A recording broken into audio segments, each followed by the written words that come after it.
Okay, so this one is going to be a doozy. It's about 19 pages long.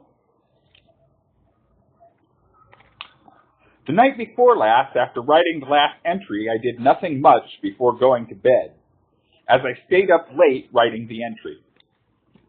Yesterday morning, I think I got up around 9 o'clock a.m. I ran out of matches, so I went out to get some. But the power was out in southwest Portland, so it took me quite a while to find a place that was open that had matches. It was like the day the earth stood still in Southwest. Before I go on any further, I should say I'm proud of yesterday. It was a real challenge. Life kept throwing crap my way, but I trudged through and came out ahead in the end. I eventually got me some matches at Marathon Taverna, a place I have bad vibes about. The bartender was not very interested when I told her how hard it had been for me to get matches. The bad vibes I have about the place come from earlier incidents. I then went to Whole Foods Market, also on Burnside. Excuse me. I may have turned in some bottles and cans. I don't remember.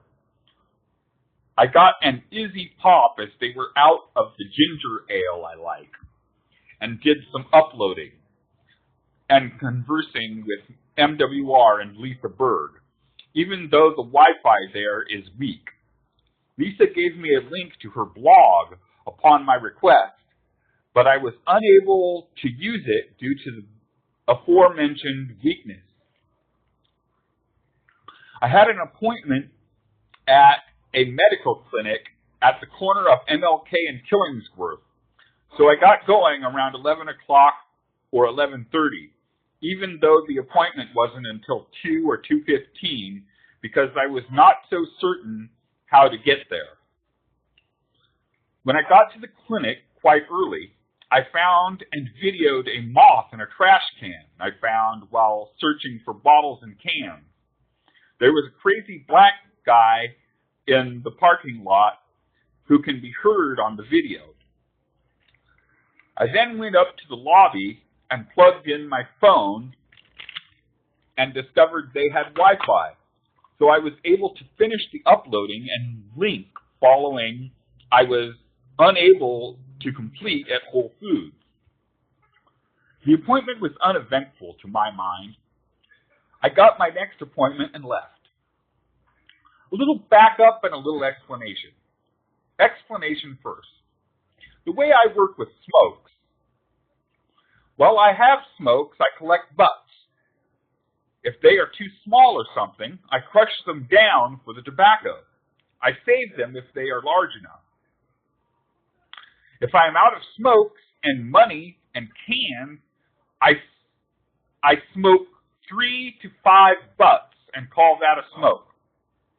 If I'm out of butts, I smoke the tobacco I've already rolled into smokes. If I'm out of those, I roll smokes out of the tobacco I've collected. Preferably, I roll all the tobacco I have. In the most extreme case, before I'm shit out of luck, I'll roll 1 smoke. When I'm out of store-bought smokes, I offer people 35 cents or a lighter for a smoke. If I have either until I buy a pack of smokes.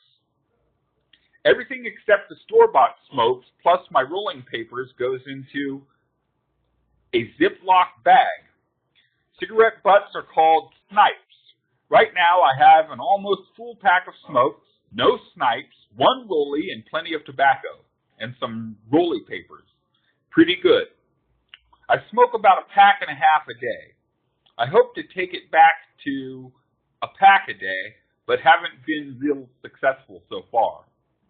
Now to the backup. I must have run out of smokes and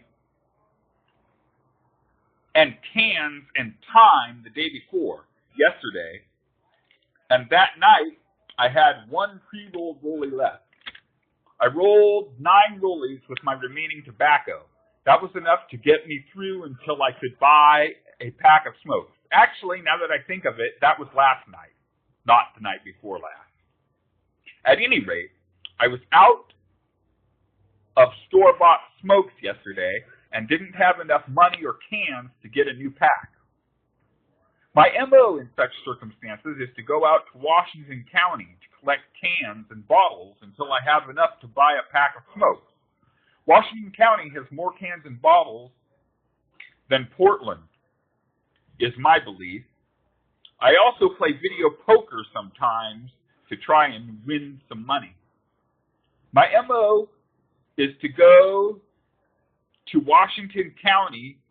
My MO to go to Washington County is I randomly select a stop on the max line. My algorithm for selecting which stop goes as follows. Starting at the Goose Hollow stop, I flip a coin to decide whether to get off at the next stop.